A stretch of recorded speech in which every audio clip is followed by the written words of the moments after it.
Inspired by the novel of the same name by Philip K. Dick, Ubik the video game takes the player to a dark futuristic world.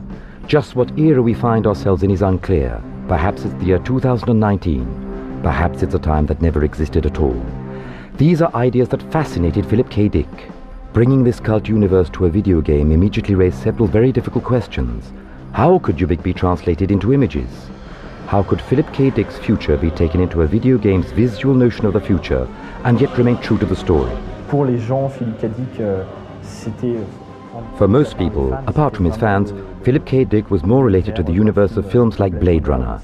We therefore felt forced to stick to this sort of visual universe. However, we tried to keep the originality of the universe described by Dick in this book, and not to go into the pure science fiction mode. This novel was written at the end of the 60s, and most of the descriptions contained therein are very marked by this time. Let's say that the global look of Ubik, as described in the book, is closer to Starsky and Hutch than it is to Blade Runner or Total Recall. We prefer to follow the trend set by Blade Runner and Total Recall, which is what really symbolizes Philip K. Dick's universe now. That is to say, a dark and somber future, somewhat cynical, and which is really suggestive of a future. Ce qui se passe, c'est qu'on est donc un chef d'équipe. On va mener. What happens is that the player is captain of a team which he must lead in a war. Some of his agents have physical powers, whilst others are doted with psychic powers. He leads them in a war of industrial counter-espionage, such as found in the universe of traditional cyberpunk. There is, however, an original side to this story, as at a particular moment it seems to go topsy-turvy, as in Total Recall. That is, that we can no longer distinguish between reality and illusion. There are 110 characters which can be used to interact with one another, as well as 10 to 15 places dotted about the world, and even out of the world. All this must be discovered by the player. Disséminés un peu partout dans le monde et même en dehors du monde. Bon, tout ça, c'est aux joueurs de le découvrir.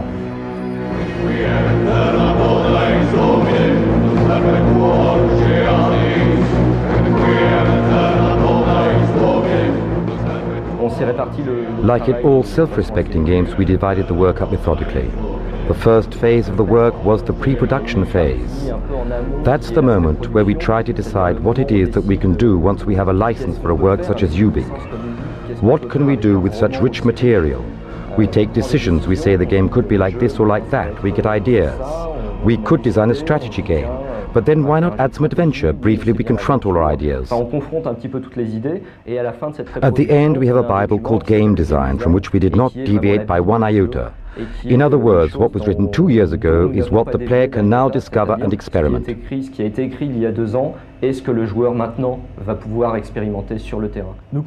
When we conceived the game, we said to ourselves that the biggest challenge would be to construct an artificial intelligence that would be like a real intelligence. This hasn't really been done up until now. I don't mean to say that it is us that have invented it, but we really wanted to create something whereby the player could say that his characters have their own lives and are not mere puppets of the player. We worked a great deal on this, especially with Eric Simon, who helped a lot.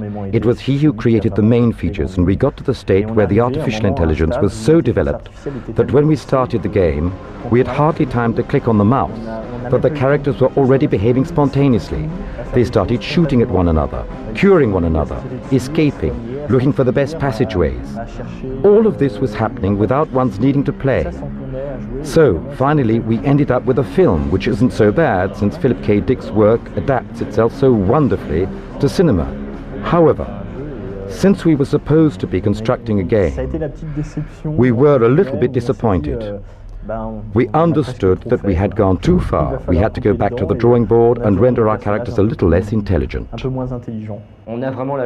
were really very fortunate to have such fantastic music in Ubik. Eric Loss, our musician, came to see us one day. We had never heard of him. He said that he had heard that we were creating the game based on Ubik, and that he was a great fan of Philip K. Dick's, and that he absolutely wanted to work on the project even for free. So we said, Well, go ahead and show us what you can do. He made us listen to several pieces of his music, and if ever you hear it, you'll understand why he got the job. It's so much in the groove of the game. It's dark and somber, somewhere between a requiem from the Middle Ages and science fiction action film music. He really did a super job.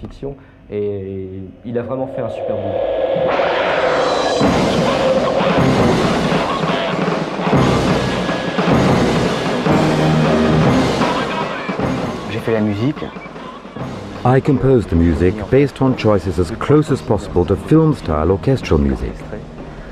I'd like to call it Gothic orchestral trash. Before knowing that I was going to work on the project, I had already read the novel in which there are several little musical references. For example, when Joe Cheap, the main character, goes into the moratorium, there's a little phrase where he says that he can hear the Liberame by Verdi in the distance. This suggested something of a classical orchestral nature to me and gave me a direction just like that. I didn't even have to think about it. It was obvious to me that it would be orchestral music. All orchestral sounding music is done on home studio equipment, i.e. synthesizer, sampler, computer, all connected to one another on the MIDI norm, and everything else as far as electronical bric-a-brac is concerned. However, I've also tried to incorporate as much as possible acoustic instruments so as to confer a human and lively dimension to the ensemble, even if I still consider that the machines should be considered as instruments in their own right, just as a piano or a guitar, since there are people who are able to fully express themselves on such machines. Take rappers, for example. One could communicate all kinds of feelings on these machines, if they're used in a humane fashion.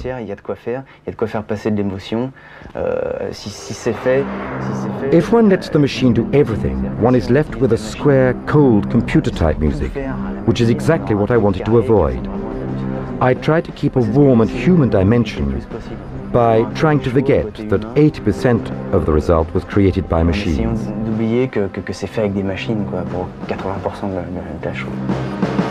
Rediscovering humanity, forgetting the machine, these are also part of what the characters believe in.